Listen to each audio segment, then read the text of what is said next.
What is going on, everybody? I hope you are having an amazing day so far. At the time of recording this video, we are actually 2 days out from the new raid coming out in Destiny 2. When this video goes up, it will be the Thursday before, so you'll have 1 day to prepare. I thought a great use of the time would be to actually go over what loadouts I personally am going to be running for this raid race. I'm going to be on Warlock, so if you are a Warlock player or you know someone who is a Warlock player that doesn't really have too many builds set up for this race, show them this video. I believe that the 4 builds in here are going to be extremely useful when it comes to what the potential challenges might be coming into this raid. I'm using past experience from other Destiny raids and builds that have been good in the past to make these here today. So without further ado, let's get into the first build. Before we completely dive into the first build, I did just want to point out that this will only work for Season 20 because that is when the raid is going to initially be releasing. The reason I'm saying this is because the artifact mods this season are really good. You're going to want to get the authorized mods for solar, void, and grenades so that they cost less energy on your armor. Volatile flow is going to be extremely important for every single build because we're going to be running void weapons most of the time for the add clearing capability. Other than that, the other mods do not really matter that much. But I just wanted to point that out because you will be seeing void weapons on a lot of my loadouts, even if they are not from a void subclass. Alright, now getting into the first build, I'm sure everyone who clicked on this video saw this one coming, and that's because it is still the strongest PvE build in the entire game, and that's Starfire Protocol Warlock. This will continue to be the best build in the game until this gets nerfed. So I highly recommend you at least have one person on your team with this build, just because Well of Radiance is so strong. So what I'm going to be using with this are the following abilities, aspects, and fragments. Empowering Rift so that you can use it with Starfire Protocol to get your grenades back quicker. Burst Glide, Celestial Fire so you can get Radiant from far away. And of course Fusion Nades because they do a bunch of damage. I really like Icarus Dash. If you want to put in Heat Rises, go for it. That'll help you if you enjoy that more. But you need Touch of Flame for the fusion grenade damage.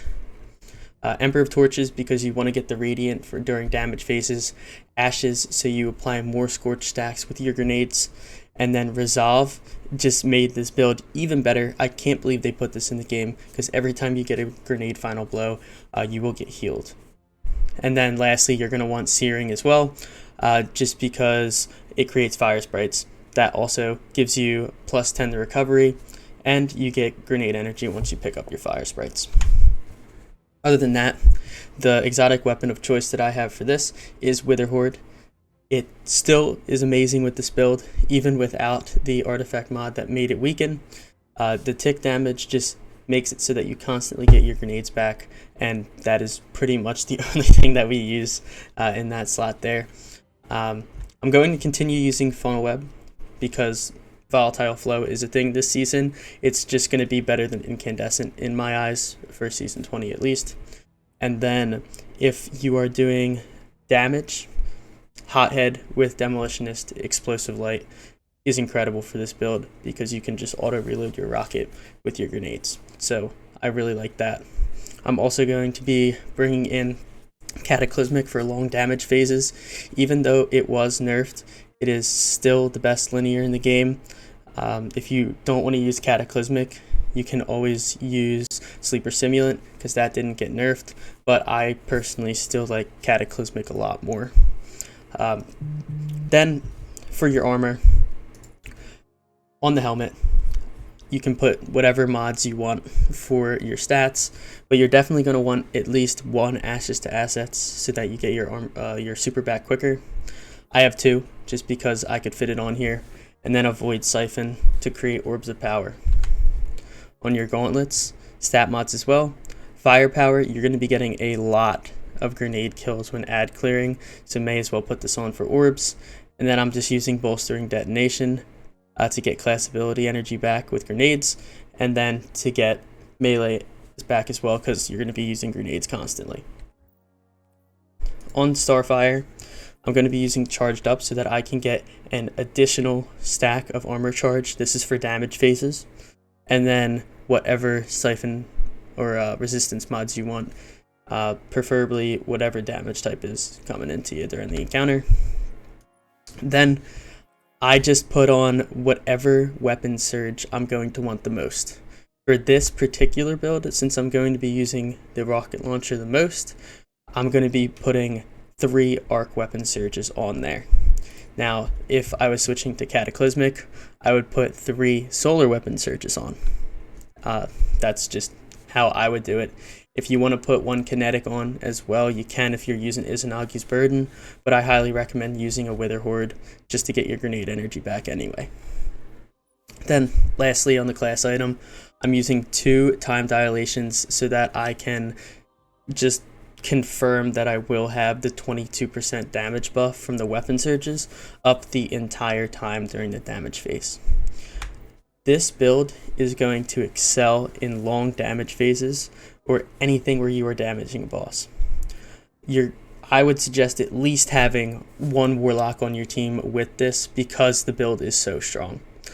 With that being said though, there are other builds that I do want to show off because if you have 1 Warlock on your team and you're the second Warlock, there is other stuff that you can run. Now this next build actually might be a little bit of a surprise to anyone watching this video, but I think Strand Warlock is going to be really good in this raid. Mainly if you have another person on well already and in an encounter where you just need to get a lot of DPS out. This super does a lot of damage, especially with the new boots, the Swarmers. It does Thunder Crash type damage, even more if all the needles hit, and you don't have to get out of position to use it. So this super is very strong, and if you need additional DPS, it's a great way to do it. That's why I have this build set up. This would be my Strand DPS build. I would start with Izanagi's Burden. Still using a weapon for volatile rounds. Again, you can use double special if you want. And then I'm going to use Cataclysmic because I really like this gun. I still think it's the best linear. We're going to go to the helmet. We're going to use Heavy Ammo Finder this time, just in case you're not using double special. Still like Ashes to Assets, because when you consume your grenade, that actually does work with Ashes to Assets, which is nice. And then Void Siphon as well. Here I will be using grenade kickstarts because you actually don't just get your grenade back for free anymore. So that's why I'm going to use 2 of these with a firepower mod, because this firepower mod does work with when you consume your grenade as well. So that's really nice. Here, again, I'm just going to be using Charged Up and any resistance mods that will be helpful for any particular encounter. On the Swarmers, I'm going to be using stacks on stacks if it's not a boss encounter and I'm just using this for Add Clear. Stacks on stacks is great. If it is a boss encounter, I'm going to switch to whatever surges I'm going to need. So, for example, if I'm using Izanagi's, I might use 1 kinetic weapon surge and then 2 solar surges for my Cataclysmic here. And then here, I'm going to use 2 distributions and 1 bomber just so I can get energy back when I use my Rift. I also created this build with a particular encounter in mind from one of the last raids in Destiny 2, which was Deepstone Crypt. If you've never done Deepstone, there was an encounter with Atrax as the boss where you had to do a lot of burst damage very quickly in order to kill that boss. And I feel like this build would be phenomenal at that. You would just have to switch up your weapons here. So the primary weapon doesn't matter too much here. I'm just going to use Riptide because I will use it for Add Clear, not DPS if it's that type of damage phase. But you could use this super with Parasite. And as long as you have Worm Hunger times 20, you can get over 400,000 damage with just your super and fire Parasite right after for another 200k. And that would completely annihilate Atrax. I haven't tested it on him yet, but if there's another encounter like that, this would be insanely strong. So don't sleep on something like this just in case we need to use that. One additional thing I wanted to point out real quick about the DPS build for Strand here is you can be the Galahorn runner. And the reason I say that is because if you go into your subclass and you put the grapple grenade on and you have another Strand Hunter in your well that you're damaging in, if you switch out something like Thread of Mind and put Thread of Ascent on, you can auto reload your rocket every single time you shoot with your grapple, as long as you grapple to the point that they put on the ground. This might be incredibly strong for DPS phases, even if the Hunter Super is nerfed, which I think it will be before Friday. That is just amazing utility for the rest of people who are using Strand on their team. So definitely keep that in mind. Even if you're not on Starfire Protocol, you can spam your rockets, or you could spam Cataclysmic without having to reload. I think that is insanely strong and will be put into play during the day one raid race. This one is going to be more of a DPS build. I also have another Strand build though that is absolutely ridiculous for Add Clear and will be able to decimate an entire room if you use it correctly. So let's get into that one. Now this next build is another Strand build. As you can tell, I really like Strand. I think it's very powerful in many different ways. This one in particular is a straight up Add Clear build. This one is going to be taking advantage of Osteostriga and Necrotic Grip and the synergy that it has with Suspend, particularly on Warlock, because it is very good. I would use this in anything where there is not a boss that you need to damage. So all you have to do is Add Clear. A good comparison would be, for example, the Gauntlet in Val the Disciple. I think this would absolutely annihilate that. That's a good example of where you would want to use something like this. Or if you're just struggling to clear ads in a certain spot, pop this on. And like I said, we're going to be using Osteostriga. The way this gameplay loop actually works is you are going to consume your grenade. Then you get 25 seconds to actually kill anything around you. And Osteostriga, once it kills something, it'll spread poison, and the Necrotic Grip spreads more poison. So anything that gets touched gets suspended. So it's really good that way. The aspects and fragments are going to be as I put them here. In the past build, they were the same exact abilities, aspects, and fragments. So if I forgot to show that there, here they are. We're going to be using Healing Rift, Burst Glide, Arcane Needle, and Not Grapple. We're going to be using Shackle Grenade. Always use Shackle. Then we're going to use Weaver's Call and Mind Invocation because those are the only two. But then we're going to have Thread of Generation to get increased grenade regen. Thread of Warding so that you can get Woven Mail, which is a 60% damage resistance, which is insane. Then we're going to use Thread of Evolution for more damage on our super. And then we're going to use Thread of Mind to get class ability back, because everything's going to be suspended, so we're going to be getting a lot of class ability back. I already went over the primary weapon. Forbearance, one of the best Add Clear weapons in the game. So if it's a straight up Add Clear encounter, that would be perfect for you there. Then I really like the new machine gun, especially if you're pairing it with something like Forbearance and you have Envious Assassin. You're going to have a shit ton of bullets in your clip. So you'll be able to kill everything with that and Hatchling. It's incredible. Then Heavy Ammo Finder, Kinetic Siphon, since Osteostriga is a kinetic weapon. Then you're going to want Necrotic Grip. I have 2 grenade kickstarts here and a firepower to get my grenade back quicker. Then we have Charged Up and whatever resists you need here. Harmonic Resist, not too important because there's probably nothing that will deal strand damage. Then we're going to do Stacks on Stacks and Recuperation and Innervation to get your abilities back quicker. And then same thing here, we're getting our abilities back quicker. So Distribution, Bomber, and another Bomber. This build will be incredible for Add Clear and just controlling an entire encounter. So if you need that, this is the exact build you're going to want to use. Now the fourth and final build that I have created for the day one raid on my Warlock is just a good old reliable Nezarec Sin build with funnel web. And this I had in mind for something that is completely add clear, like the Gauntlet from Vow of the Disciple. If there's something like that where you need a super in order to kill ads. Surprisingly, I'm not using Nova Bomb. I'm using Nova Warp. Now, no one really uses this super, but its add clear capability is absolutely insane, especially in something like the Gauntlet from Vow. It absolutely annihilates one side, and you only need one person to go over there. So if there is another encounter like that, Nova Warp will be very strong.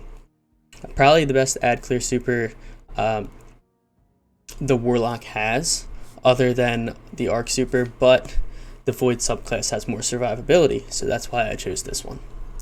I put Healing Rift, Burst Glide, Pocket Singularity, and Vortex Grenade on here. Feed the Void and Child of the Old Gods for the aspects. Feed the Void is actually not going to be very useful here, and I'll show you why in a second, but Child of the Old Gods is always nice. Just cast your Rift, shoot, and then it goes out and weakens things, gives you Grenade and ability energy back. Now, I'm using Echo of Expulsion because you're going to have volatile rounds like crazy with this build, so having increased explosions is amazing, but also plus 10 intellect is great. Now, this is why I'm saying the one aspect is going to be completely useless. There's going to be so many orbs of power around because of the new mod system with firepower, your teammates getting siphon kills, that it's going to be easier to get Devour that way than it is going to be getting a grenade kill. So this aspect is incredible on even Warlock now in high-end content. And since you're going to be 20 to 25 light below power, this is going to be better than getting a grenade kill, I promise you that.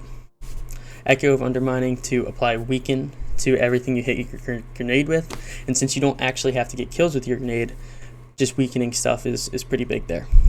And then I'm also just putting Remnants on because I don't want to lose any more recovery if you are having a lot of problems with just staying alive.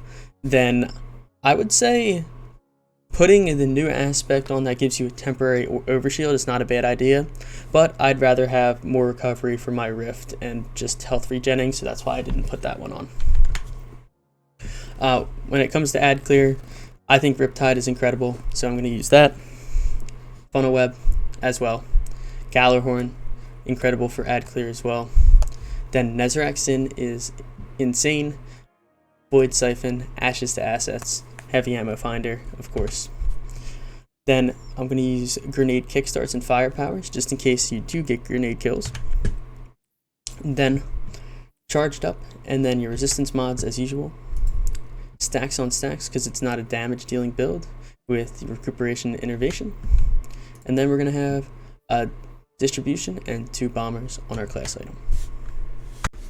Another thing I wanted to quickly point out as well is how strong Double Special might be in the meta that we're currently in. If you have a Hallowed Denial, then that would be the perfect thing to use because you can use volatile rounds with that. You wouldn't even need to put on a Heavy Ammo Finder if you use Double Special like this. You will have so much heavy around anyway, just because of how that interaction works, that I might even be running this in the day 1 raid for damage phases where you need to keep getting ammo. If that's the case, then you can always switch your mods over here. You can switch off the time dilations, and you could just put Special Finisher on. It'll consume 3 stacks of armor charge, but it'll just give you special ammo. So you can get special ammo on demand, and you will be getting more heavy ammo drops because you are using Double Special. So that's another thing that I think might be pretty important during this raid race if you need a lot of heavy ammo to drop at some point. One last thing I wanted to show you guys before I end this video is how I'm actually going to make different loadouts for each. So this is almost the exact same loadout as my solar loadout, but this one is going to be with the Double Special that I mentioned earlier. The main reason to use this is after a damage phase. So after we finish a damage phase, I'll switch to this loadout. And the main difference between this one and the other one is I only have one Ashes to Assets and a heavy ammo finder and then the heavy ammo scout, so the rest of my team can get ammo as well. And then as well, I have special finisher here with double empowered finisher, so I get one finisher.